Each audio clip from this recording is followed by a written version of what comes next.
Saludos, os doy la bienvenida a este vuestro canal. Bueno, pues hoy, si Dios quiere, me gustaría hacer una nueva entrega de esta serie que estoy haciendo, contrastando la obra de Dostoyevsky y Tolstoy sobre diferentes asuntos, ¿no?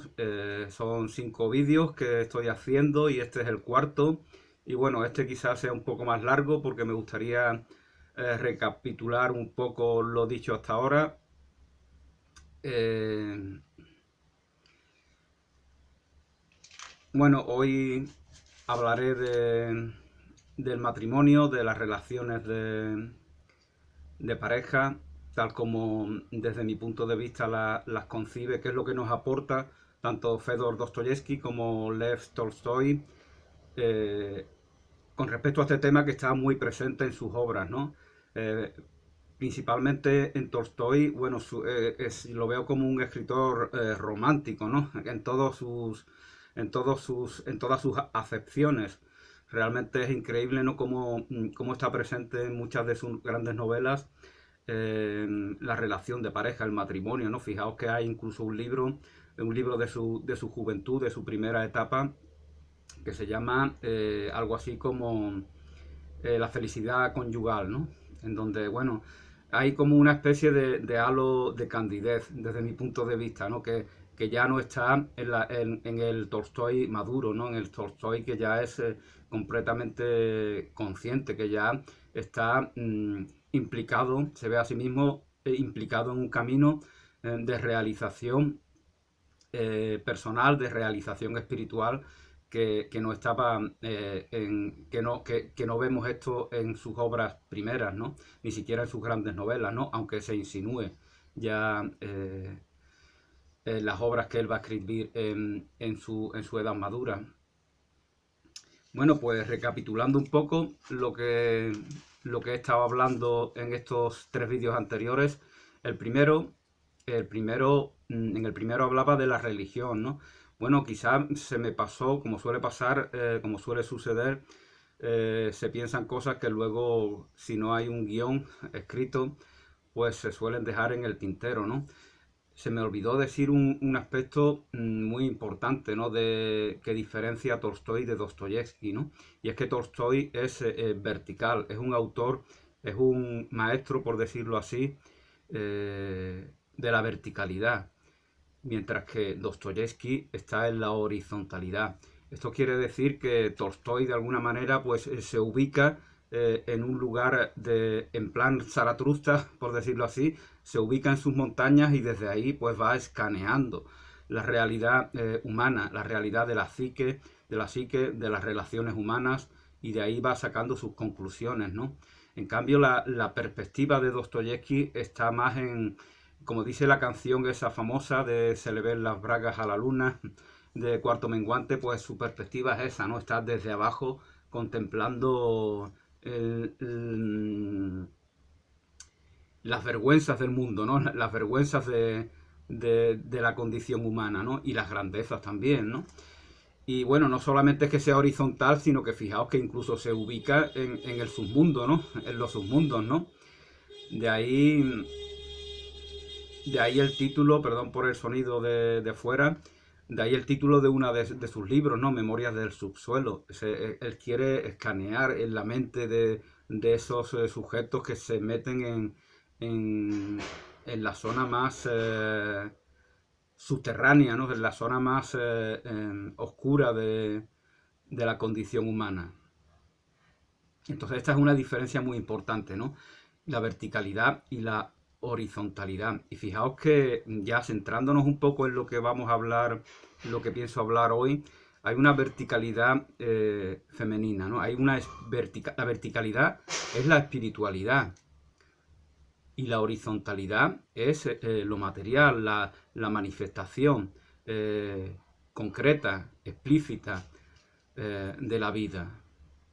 Por eso la cruz simboliza, yo equivocadamente dije en alguna ocasión que la cruz simboliza el ego, y eso no es exactamente así. La cruz simboliza la condición humana. Por eso Jesús muere en la cruz. Su sacrificio, su sacro oficio, su oficio sagrado, es el de entregar su vida para la redención de la humanidad. Humanidad representada en esa cruz. ¿Qué es esa horizontalidad y qué es esa verticalidad? Pues como os comentaba, Tolstoy, no es que sea mejor Tolstoy, porque fijaos que el ser demasiado vertical pudiera implicar también el ser más ingenuo, el ser más cándido, el no estar con las manos en la tierra, con las manos en el barro, ¿no? En la realidad social, en la realidad del mundo.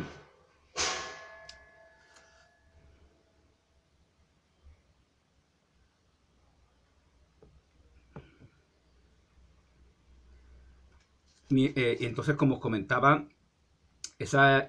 hay una espiritualidad femenina que bien, de manera muy explícita representa el amor de madre, ¿no? Hice un vídeo a este respecto, ¿no? Quería recordar algunos de los vídeos que hice que tienen que ver con relación a lo que estoy hablando aquí, ¿no? Por ejemplo, ese de amor de madre. Hice un vídeo con ese título, ama de casa y patriarcado, el matrimonio perfecto, el matrimonio como herramienta de represión.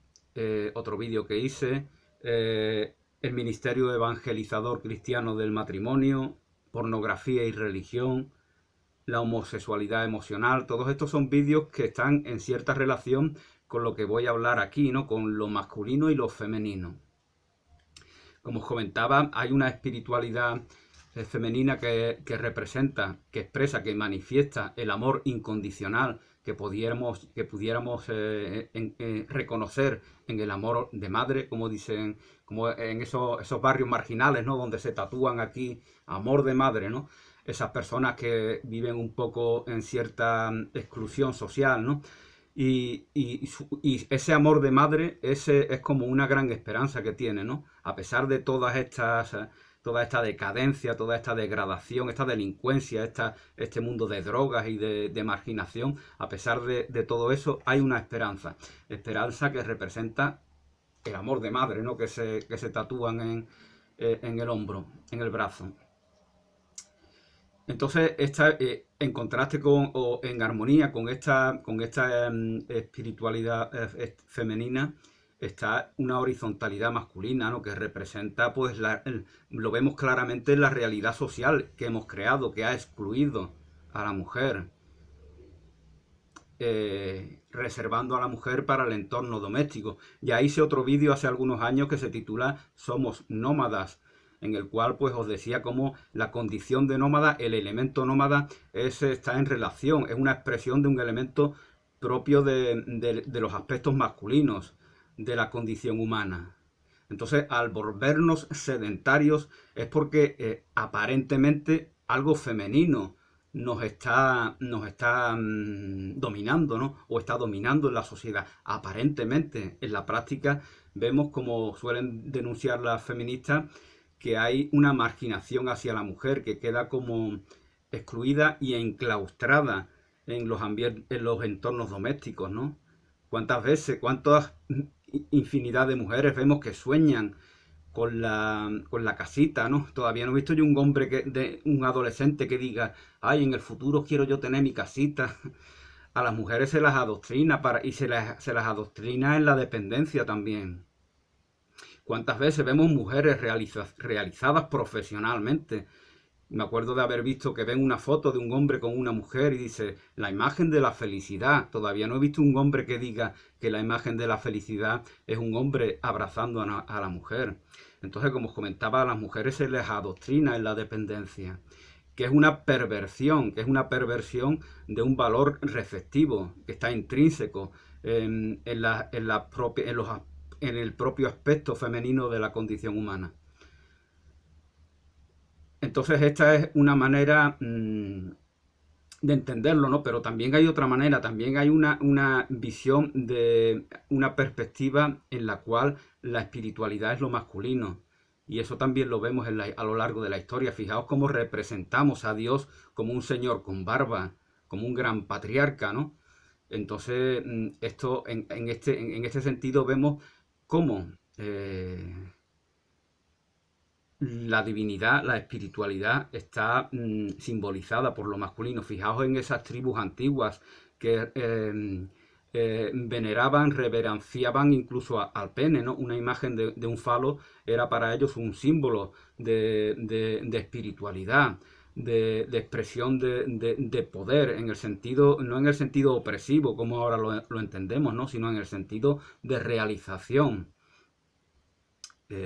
Hoy, cuando los niñatos callejeros, cuando pintan penes en las paredes, evidentemente no lo hacen con la intención con la que estos salvajes de las tribus primitivas eh, lo hacían, ¿no? Cuando reverenciaban al falo como símbolo de espiritualidad, un símbolo espiritual verdaderamente. En esta pornocivilización en la que desde mi punto de vista vivimos, todo esto, toda la sexualidad queda completamente distorsionada, ¿no? Y una vez que vivimos en esa distorsión de lo sexual, pues ya no se normaliza todo y vemos que cualquier crítica que se le haga se ve como caprichosa, ¿no? Se ve como una censura que no viene a cuento, ¿no? Pero eso es porque nos hemos adoctrinado en una normalidad que verdaderamente no es normal, no es natural.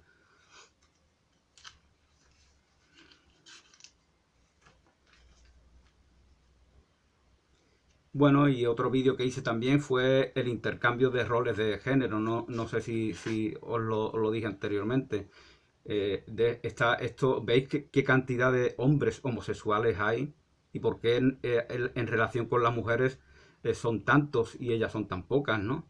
Como decía el Papa Francisco, la homosexualidad es una moda, verdaderamente. Muchos homosexuales realmente no lo son, sino que su homosexualidad es consecuencia de una relajación de lo ético, de lo moral, de su capacidad de realización personal, individual, de su conciencia, del no tener conciencia de su valor individual. De, todo esto llega de su vida sedentaria. Fijaos cómo lo ligo lo que antes os comentaba. Nos volvemos sedentarios, ya no somos nómadas, ya no somos peregrinos de todos los caminos del mundo, ya estamos acomodados ante una caja tonta, ¿no? Eso simboliza la pasividad, ¿no? Eso de nos sentamos para ver el mundial, ¿no? Como por ejemplo ahora hacen millones de hombres en todo el mundo. Meros observadores pasivos de la labor de otras personas, que a ellos no les aportan nada. También hice unos vídeos eh, que justamente se titulaban El fútbol, escuela de antivalores, ¿no? Basado en un artículo de un pedagogo o periodista peruano o ecuatoriano, no recuerdo. Bueno, como os comentaba, pues no es ese el tema de hoy, ¿no? Pero yo desde mi punto de vista pienso que esa necesidad que sienten tantos hombres de usurpar el rol de la mujer y que les hace a veces incluso volverse homosexuales, esa necesidad es completamente antinatural. Es una mera egolatría. Quiero ejercer el rol de víctima. Y como vemos que hemos creado una sociedad en la cual a las mujeres se las considera víctimas, pues ¿qué hago para usurpar el rol de víctima? Pues volverme homosexual, por ejemplo.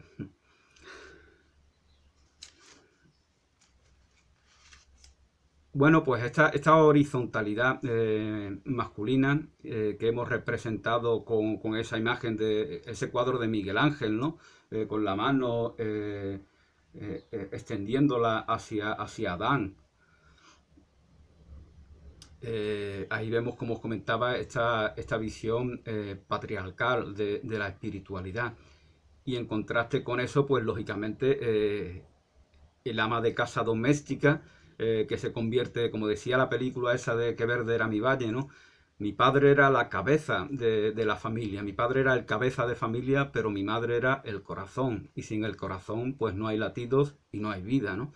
Entonces a la mujer es una manera de distorsionar un valor que está implícito en la propia condición femenina. Un valor de recepción, de receptivo, los valores receptivos propios de lo que se suele llamar energías femeninas, ¿no? Lo abstracto, la noche, la propia espiritualidad. Ya os comentaba que la espiritualidad, en el sentido mundano, aplicada a la cotidianidad, es un valor femenino, y por eso es común que las mujeres, haya pocas mujeres ateas, haya pocas mujeres que se sientan ateas. Lo normal es que veamos que las mujeres son activas en una religión. Puede ser la Iglesia católica, el Islam, el budismo. Para ellas es importante sentirse que hay un camino que está ya construido y que a ellas les favorece para su realización como personas. También hice un vídeo en este sentido, ¿no?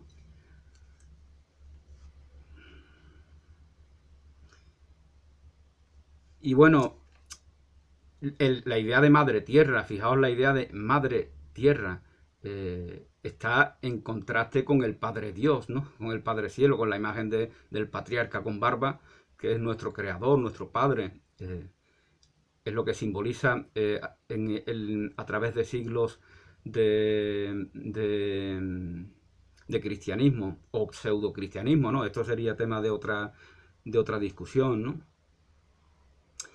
Y bueno, como criticaba alguna feminista, la idea de madre tierra también nos permite explotar la tierra, ¿no? Que precisamente es lo que hacemos en esta sociedad consumista, ¿no? Y que causa tanto daño medioambiental.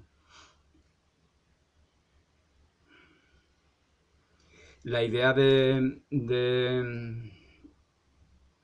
la idea de espiritualidad desde una perspectiva femenina se corresponde también con la propia idea de Adán. Adán significa tierra. Adán es la tierra, y Eva, que significa vitalidad, nos evoca a ese aliento de vida, paradójicamente, del cual se nos habla en el Génesis, ¿no? El aliento que nos da vida. Eva significa vitalidad.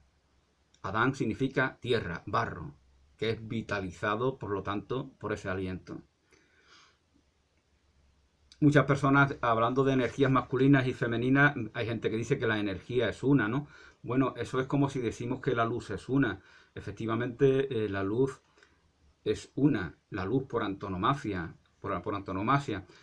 Pero no por eso dejamos de decir enciende esta luz, aquella apaga aquella luz.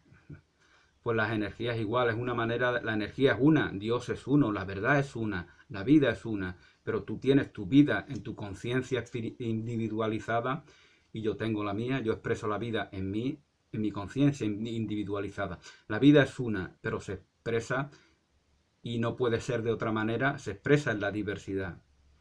La forma de ser de Dios, como he dicho ya en alguna ocasión, es la diversidad. La forma de expresar la unidad de Dios es la diversidad. Otra idea también que se me pasó en el primer vídeo, que hablaba de la religión, es la de ese tópico de llamar psicólogo a Dostoyevsky y místico a Tolstoy, cuando en cierto sentido es exactamente lo contrario. Tolstoy es el racional, es el escéptico, es el que tiende más al agnosticismo, mientras que Dostoyevsky siempre tuvo ese fundamento cristiano, esa lealtad a su iglesia ortodoxa. Siempre ha sido un fiel, y tiene la convicción. Lo que pasa es que con el tiempo incluso aumenta esta certidumbre que a él le mueve, esta certidumbre de esta manera de vivir el cristianismo que él tiene, y esa lealtad a la iglesia ortodoxa. En cambio, Tolstoy, su camino es exactamente el contrario, hasta el punto que, debido a su libro a su versión del Evangelio, en la cual los ortodoxos, los padres ortodoxos, la jerarquía ortodoxa aparece como relacionándolos con los fariseos, ¿no? Con los enemigos de Jesús el Nazareno, con los enemigos del Redentor.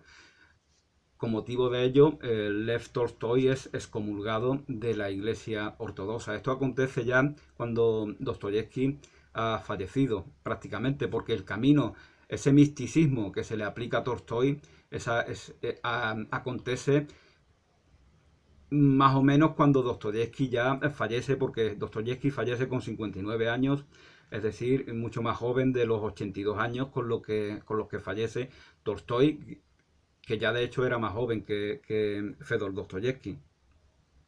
Entonces, como os comentaba, realmente el psicólogo es Tolstói. Tolstói es el racionalista, el que no reconoce milagros, el que está el que es crítico con lo milagrero, con la afiliación a una iglesia cualquiera. En cambio, Dostoyevsky es el místico, porque hay una mística que a él le anima en sus novelas, hay una intención evangelizadora, hurgando en los submundos, ¿no? Hurgando en las suciedades, denunciando cosas como incluso los abusos a los menores, ¿no? Como también hacía Dickens, por ejemplo. Esto os hablaba en el vídeo que hice hace algunos días sobre el capítulo de los demonios de la confesión de Stavrogin.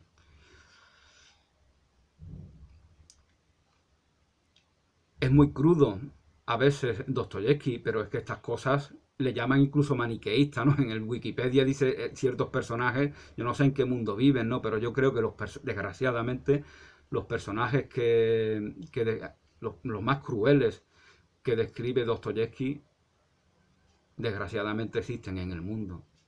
En el mundo pues pasan cosas horribles, o sea, hay millones de niños que son explotados sexualmente.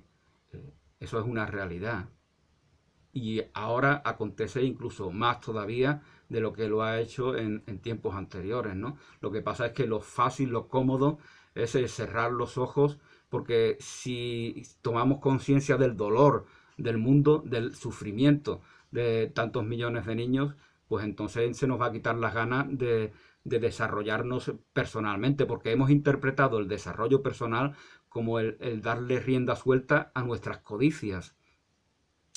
Eso es y ese es el virus que se extiende, que también denuncia Dostoyevsky, ese es el virus que se extiende desde Occidente y al cual hay que combatir, porque Dostoyevsky no está confrontado con Europa.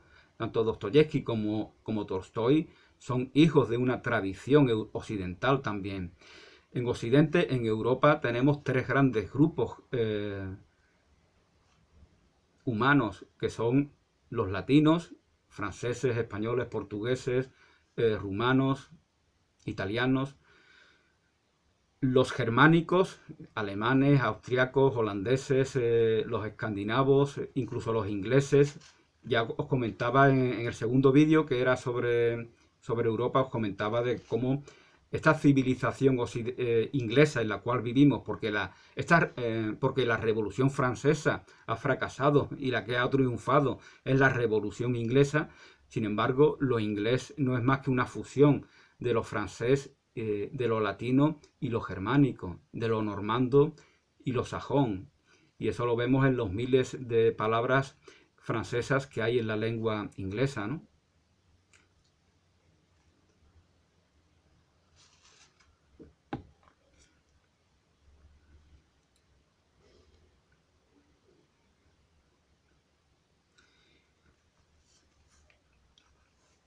Entonces, bueno, voy a recordar también, volviendo al tema de la charla de hoy, que es la relación entre lo masculino y lo femenino, entre la mujer y el hombre, el matrimonio de por sí. Voy a recordar una frase que en alguna de las notas de Fedor Dostoyevsky podemos encontrar, ¿no? Él dice, pero no la recuerdo literalmente, pero él dice como que el matrimonio, la pareja, es como un pecado de por sí, es una agresión a la divinidad, a la creación. Es como una especie de actualización del pecado de Adán y Eva. Pero claro, para comprender esto en su profundidad, en su verdadero sentido, en su intensidad, en su intención pedagógica, para comprenderlo hay que ver el contexto de la obra del propio Dostoyevsky. Cuando él dice, si yo quiero aparejarme con una mujer, eso es un pecado, pero es un pecado, esa es una información. Esto está en relación con lo que luego en la psicología se ha ido evidenciando, ¿no? Yo busco relacionarme con determinada persona porque a través de ella voy a expresar traumas, dependencias. Yo busco, casarme porque gracias a ese casamiento voy a tener hijos y en ellos voy a proyectar ideas de victimismo que tengo con respecto a mis progenitores. ¿Cómo mantengo ideas de victimismo con respecto a mis progenitores? ¿Cómo mantengo la idea de que soy una víctima del mundo si no procreo mis propios verdugos para sentirme víctima de ellos? Fijaos lo que insinúa con pocas palabras, sin decirlo, porque lo más valioso de lo que dice Dostoyevsky es aquello que está implícito, pero no se dice explícitamente. Entonces, fijaos, casarse, emparejarse, eso es un mal de por sí. Pero esto no es más que esto no es un absoluto definitivo. Esto es una información que nos permite tomar conciencia de nuestras inercias. Y por eso yo pienso que por eso el propio Fedor Dostoyevsky acaba teniendo un matrimonio bien avenido, en el cual pues tiene 3 hijos. Y su hija precisamente escribe un libro que son las memorias de Fedor Dostoyevsky, de mi padre Fedor Dostoyevsky, que también os recomiendo, ¿no? Entonces, esto es muy duro, ¿no? Muy intenso. No nos mueve el amor cuando nos emparejamos o buscamos emparejarnos. Nos mueve traumas, nos mueve ideas de victimismo, nos mueve necesidad de crear situaciones para exteriorizar conflictos internos.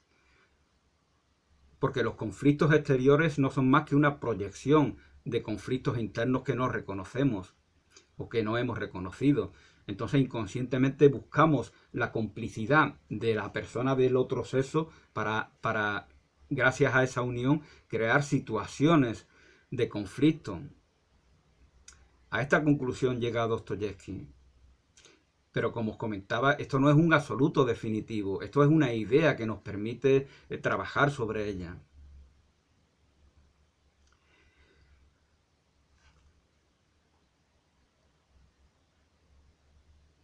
El camino de Tolstoy es bastante diferente, ¿no? Él parte de una ideal. Lev Tolstoy, eh,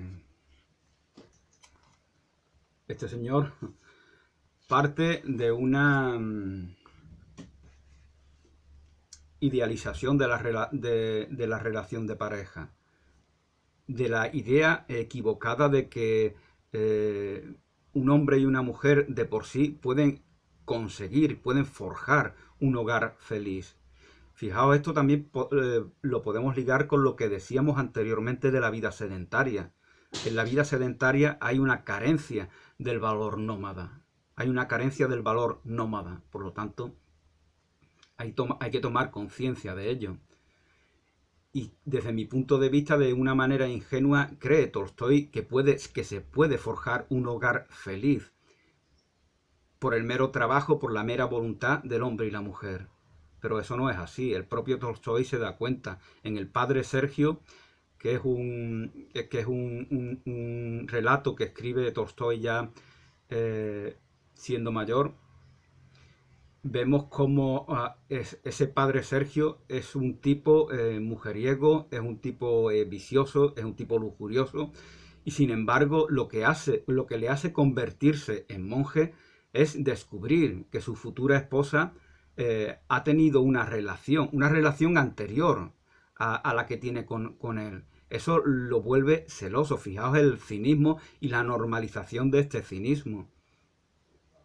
Sin embargo, está en relación con ello, porque aquello que no se reconoce en uno, se ataca en el otro. Entonces, al no reconocer ese mal de la lujuria en sí mismo, al no reconocerlo como mal, imaginamos incluso verlo en otra persona, y eso es lo que hace él. Y entonces se siente corroído por los celos. corroído por la indignación, y eso le hace abandonar el mundo hasta el punto de convertirse en monje. Y el padre Sergio, pero no puedes huir de algo que está en ti, y por eso llega el momento en el cual el padre Sergio tiene una relación adúltera, una relación ilegítima o pecaminosa con una joven, ¿no? Y a partir de ahí empieza a darse cuenta de esta realidad que estoy, el padre Sergio, que viene a ser como un alter ego de Tolstoy, empieza a darse cuenta de que el mal no está afuera. No se trata de que cubramos a las mujeres con burka porque el mal está afuera. Vemos que eso pasa en algunas sociedades, ¿no? No. ¿Por qué? ¿Por qué concebimos la sexualidad, la unión de un hombre y una mujer, como algo sucio, como algo bajo, eh, como algo despreciable? Esa es la reflexión que hay que hacer, ¿no?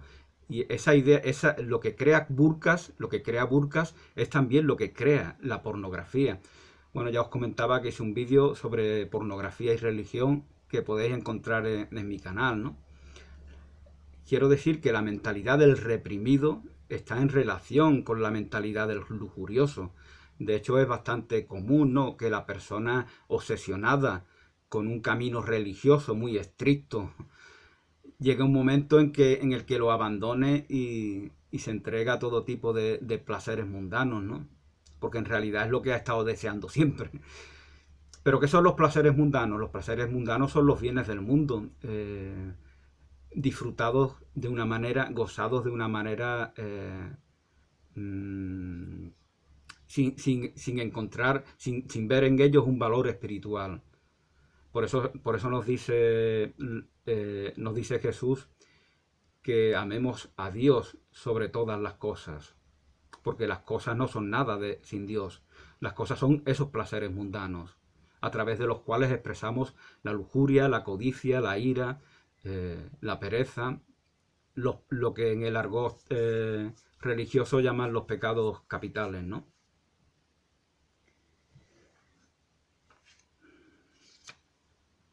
Bueno, una frase de Tolstoy precisamente es: nada es tan importante para un hombre como la compañía de mujeres inteligentes. Para un hombre joven, nada es tan importante para un hombre joven como la compañía de mujeres inteligentes. ¿Por qué? Porque a los niños se les educa en que su valor está en compararse con las mujeres que son inferiores. Esta es un valor inconsciente, que inconscientemente se les va transmitiendo a los niños. Las mujeres inteligentes son las que revierten esta mentira, esta falacia. La vida conyugal, dice, y aquí vemos cuál es la mentalidad de Lev Tolstoy.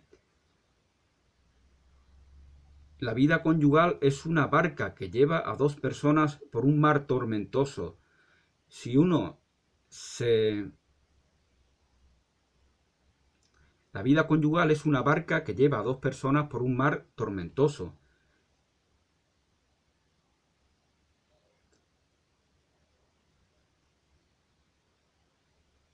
Si uno no rema bien, si uno no rema bien, más o menos vendrá a decir eso, el movimiento brusco de la barca hará que se hunda. Pero claro, esto lo podemos interpretar de la manera mundana en la que buscamos crear una felicidad sin la conciencia espiritual, o de una manera más trascendente, ¿no?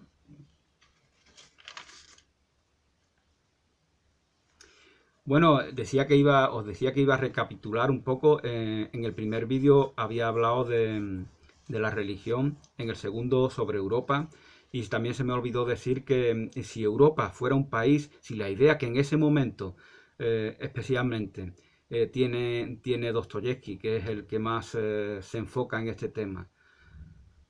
Si Europa fuera un país, ese país sería Francia. Francia simboliza Europa, porque fijaos cuál es el otro país, qué otros países hay. Alemania no existe tal como ahora la entendemos, Italia tampoco. España está en una decadencia cultural, no aporta tal como lo hizo en siglos anteriores. Los ingleses no tienen problema alguno en no considerarse otra cosa distinta de Europa. Y en el fondo, como antes os comentaba, que es Inglaterra, que es la cultura y la lengua inglesa, sino una especie de fusión entre lo sajón y lo latino a través de los normandos, ¿no? Que ocuparon Gran Bretaña allá por el siglo X u XI, como por ejemplo nos lo cuenta Walter Scott, ¿no? en Ivanhoe. Ivanhoe.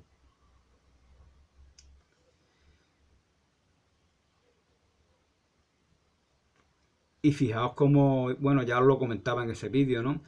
Cómo el fracaso de la Revolución Francesa, que no es el fracaso de las ideas, porque como os comentaba ahí, se trata de que las personas no están a la altura de esas ideas, ideas de fraternidad, ideas de igualdad, ideas de justicia,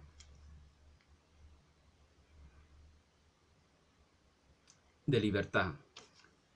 No están a la altura, porque están, una cosa que dice Dostoyevsky, por ejemplo, ¿no? Cuando hay tensión social, los peores elementos de la sociedad, los más pervertidos, los más degradados, aprovechan para crear más violencia, ¿no? Entonces, ¿cómo se va a llevar una revolución eh, de algún tipo, ¿no? Como bien dice, y en esto coinciden tanto Dostoyevsky como Tolstoy, la revolución es interior en cada persona. La revolución está en la conciencia de cada persona, en el despertar de cada persona. No se puede hacer afuera.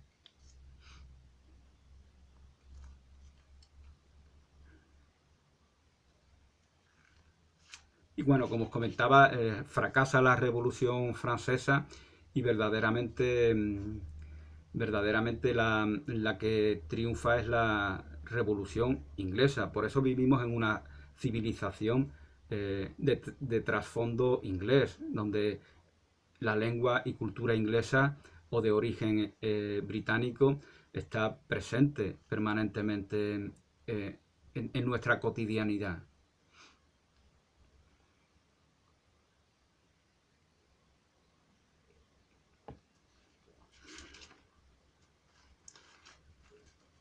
En el tercer vídeo eh,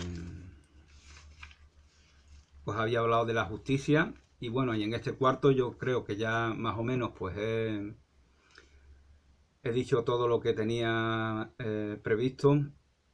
En este cuarto os he hablado del matrimonio, ¿no? De la relación de pareja. Como ya he dicho en tantos vídeos, eh, esto habla también el Evangelio apócrifo de Felipe, habla de esa cámara nupcial, que no es más que la conciencia de la unión de lo masculino y lo femenino en la propia persona, en el propio individuo. Lo masculino y lo femenino está presente íntegramente en cada individuo. Y por lo tanto, el matrimonio que pudiera darse en el mundo no es más que una exteriorización, una manifestación de la conciencia de esa unión que hay en cada individuo. Sin embargo, como decía Dostoyevsky, desgraciadamente lo común es que sea lo contrario.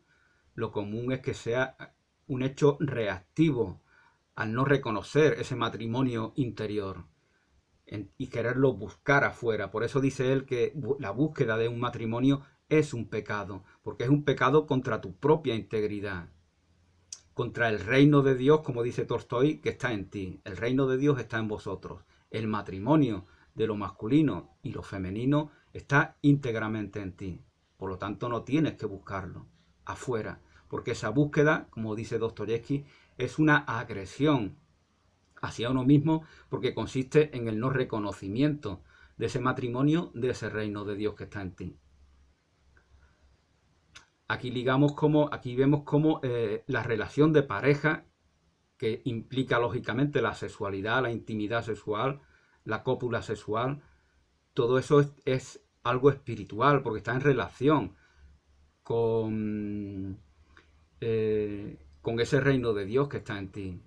Ahí donde está el reino, ahí está lógicamente el creador del mismo, el rey de ese reino, que es la fuente de vida, que es Dios. Bueno, pues gracias a todos y a todas por vuestra atención. El próximo día, si Dios quiere, hablaré de otro tema también muy interesante sobre contrastando la perspectiva de Dostoyevsky y la de Tolstoy, que será el de la historia, ¿no? Este tema es fundamental, os decía en el primer vídeo que verdaderamente, si no lo es este tema del cual he hablado hoy, el tema trascendente para Tolstoy y Dostoyevsky es la historia, y para ambos lo importante, lo fundamental de la historia es el futuro. Bendiciones y hasta pronto.